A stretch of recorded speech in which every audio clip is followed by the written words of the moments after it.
Hey everybody, it's Tony. Hi everyone in Sage. Listen, we just want to send you a message of truth in the midst of all this uncertainty and fear. You know, the beautiful gift of being human is that we're resilient as a species and we're really adaptable in our nature. Life doesn't always get easier. In fact, it rarely does. But we're often called to become stronger and more resilient, and this is one of those times. Nothing's ever wiped us out. We're part of the essence of life itself. When we quiet our mind, we start to recognize the miracle of life within us. And ironically, what we really need is usually just below the surface of our fears. So the question is, how do we make our way through these uncertain times? And the answer, of course, is we must use our God-given power of faith. This is not a religious statement. It's simply a statement of understanding our true nature. Look, we're all born with faith. We don't have to learn faith because the truth is we couldn't function without it. I mean, think about it. Basic things you do every day. How do you drive down a highway with nothing but a painted yellow line dividing you from crazy people in cars that are hurtling headfirst to you at 65 or 70 miles an hour? And you know that every single day people cross that line and they kill innocent people just like you and I. We all know that some percentage of those drivers are drunk, some are not going to be paying attention, they're texting, some might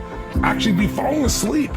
So we know the facts. The facts are every single day this happens and people are killed. In fact, 1.4 million people will die this year in car accidents around the world.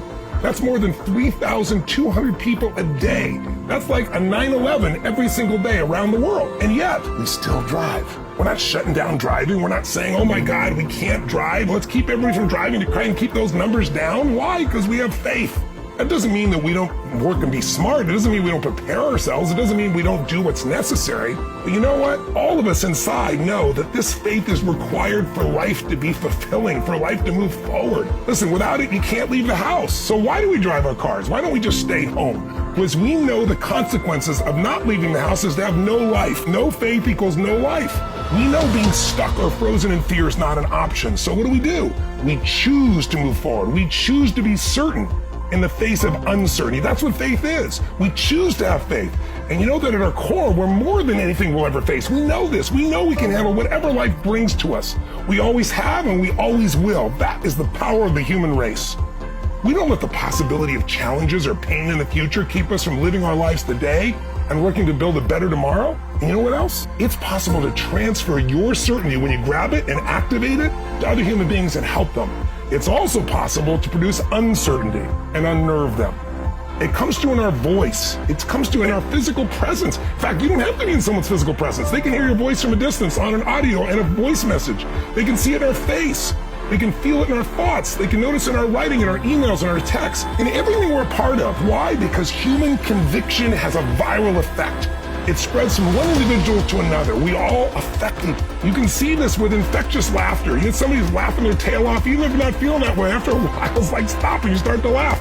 Or maybe you've been in a room, somebody starts to yawn. In a few minutes, 2 or 3 other people are yawning. Stop yawning. And we see it in the stock market. Whether it's running up or tumbling down, there's a herd mentality in most human beings. When we're uncertain, we look to other people to figure out what to do. That's what most people do. And that's not what leaders do. Leaders produce certainty within themselves. Now, don't get me wrong.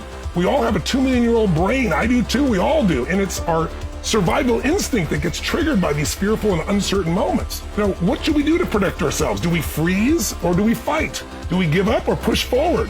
We either lift each other up or we drag each other down by our level of certainty or lack thereof. You know what? It's all a choice.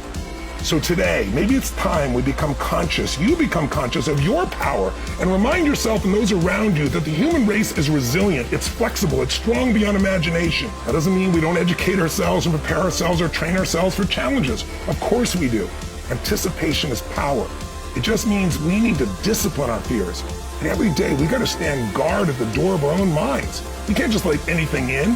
And we don't let ourselves overreact or give things a magnified meaning or an exaggerated risk that puts you in a state of such fear that you only think of the worst case scenario. If you only think of the worst case scenario, you'll do nothing. So those who constantly look at the worst case scenario often will say, but I'm just doing it to protect people. No, you're taking people down. First of all, the worst case scenario almost never happens. And second of all, when you constantly focus on it, it affects you and it affects the people around you. It depresses people's minds, their emotions. It can even depress their immune system. So listen, today is a chance for you to start brand new, to step out of the fear that the natural human instinct, don't get me wrong, it is our natural instinct to protect ourselves, to do what's necessary in the moment, to look out for ourselves. But we're more than our instincts. We have consciousness. We have the ability to choose. We don't have to live in fear and picture the worst scenario. That doesn't create a way to live your life, and it certainly won't help anybody that you love. So today, lead, don't follow. Lead with the truth of our essence, that faith and certainty are our natural birthright, and our infinite abilities. At any moment, we can awaken that fact, we can activate it. So live the truth today and show everyone around you that we can solve any problem we face. The human race always has, and it always will.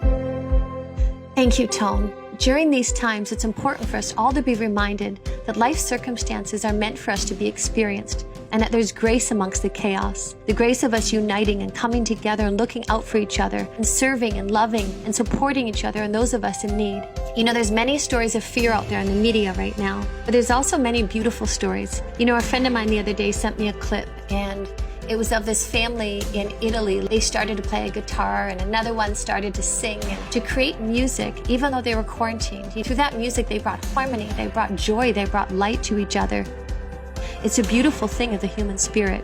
We as humans are one of the most complex, powerful, intelligent systems ever created, more brilliant than we could ever even understand. Is what most of us don't realize is that we don't only have a physical immune system, we also have a spiritual and emotional immune system that supports us as well. Throughout all of life, we're all called to adapt and find kinder ways to evolve emotionally, and that allows us to deal with external circumstances with more grace, as long as we don't get stuck living in our minds in fear.